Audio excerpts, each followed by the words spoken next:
I'm Rodriguez. I describe myself as a musical, political, vocal against guitar, and so that's what I do. Malik Bendjelloul, I met him in '08, and the film climax is in '98. But and I was skeptical about the film, the idea, and so like that, you know. And it wasn't until last month that he actually finished it to put it in competition for the Sundance, and it won 5 standing ovations, 2 awards. So, but I didn't have anything to do with picking who was going to be in the film, what the dialogue was going to be. I don't think he had a story or a title as well. So, as it goes, but it's doing very well.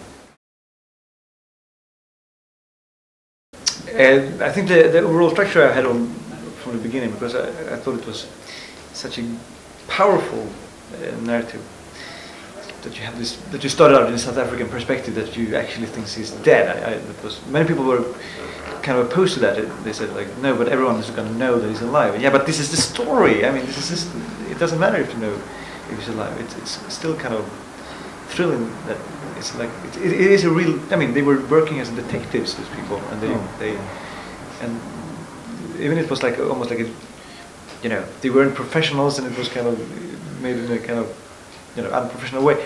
The result was kind of big, you know. That's what because I was a first-time director, and I tried to get people believing in the story, and that was one of the. When I tried to get hold of Simon Chin, who made Man on Wire, the producer, that's what I called. I called the reception desk just to get 3 minutes to talk to him, and I said, "Look, please get Simon Chin on the line. I will tell him a story that is as good as Man on Wire. That is better, but as good as." And I didn't get hold of him anyway. Okay. Was it a source of inspiration for you? It was. Yeah, I thought it was, and I thought he would understand, because it's also a retelling of something that happened, and then there's this climax now. And I thought that the story in itself is as good as the story of Man on Wire, but then it's all about how to make a film that's as good, which is very difficult, because it's a very good film, Man on Wire. And well, the Swedish Film Institute were the big funders, and they came after the film was submitted for Sundance and admitted as the opening night film. They were very hesitant, but then they said okay, and then they gave us a lot of money. But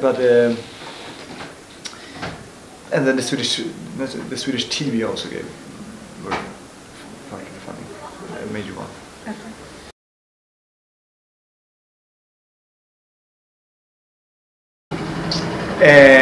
I think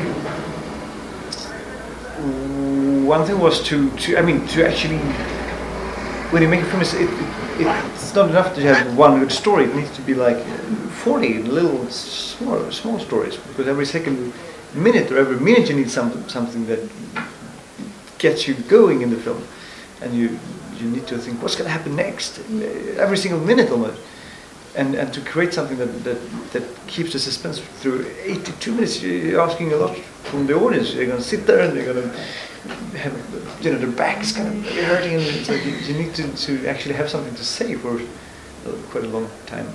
Most stories you can tell them in 7 minutes, and then you should tell them 7 minutes. If you're asking people to sit down for such a long time, you need to structure it in a way that it doesn't get boring, which is difficult, because stuff easily gets boring.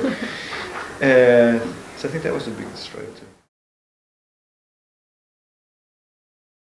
The first idea was to make a lot of animations. Everything that wasn't filmed shouldn't be illustrations, animations.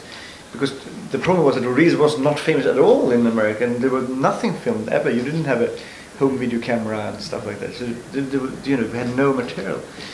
And then I thought that animations would be used a lot, but then I couldn't afford it. So those little sketches I made them myself, because I couldn't get professionals to do it. And also I used this my iPhone. Filming with a Super 8 app to make a lot of the things that was supposed to be animations. I used this instead because this is cheaper.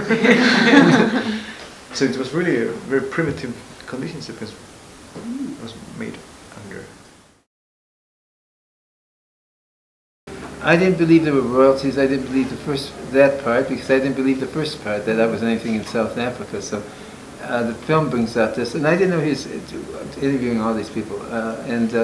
So the film became, I've seen it now about 30, it's over 30 times. So but we go on, you know, it's not like, we just go on from here in a sense, you know, but we're going to look into that. And, but I don't have the wherewithal to deal with that legal part because it would be a drawn-out affair. I'm happy to continue, you know. I've been touring since '98, and I toured '79, '81, and I take my family with me, and my people who want to travel, you know. And so I take them with me, and so I kind of it's something you can share. So we're better at it traveling. It's like you yourselves, you travel.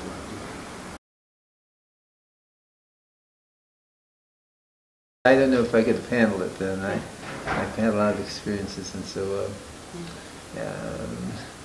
and this time, you know, this is like he conquers who conquers himself. So I had a lot of things to conquer in myself, but this is a different level and a different scope. I didn't think it would ever get this big, and even Malik Bendjelloul didn't know he was going to win these awards, and it gets so big. I mean, it's hard to imagine all these things that are happening for the film, through the film, and so.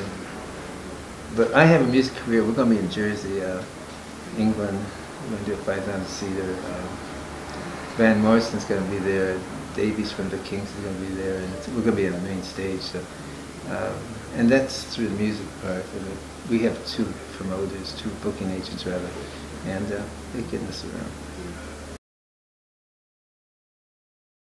Political change is happening all the time, and so so to speak, in these kind of terms, the revolution never stops. You know, it's always changing, but it's as witnessed by the Middle East and through the Tunisia fruit vendor and the upheavals in that part of the world. So it's always political, I think. You know, if you have a home, you're territorial. You don't want people walking through the yard or whatever, you know, and so forth. And so the political system of each country is, and each has its history. America is, we got freedom of speech and so forth. There's elections every 2 years. To get on the ballot, you just petition, get on the ballot, try and promote your issues.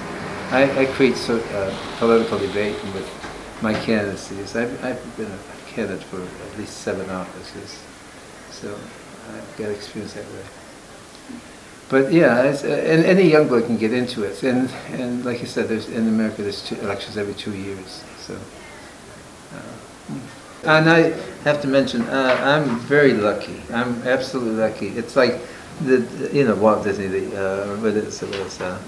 There's a duck in Donald Duck and Daisy Duck, but there's a Gladstone duck, and he, they try and trip him, and he falls down and he finds a diamond.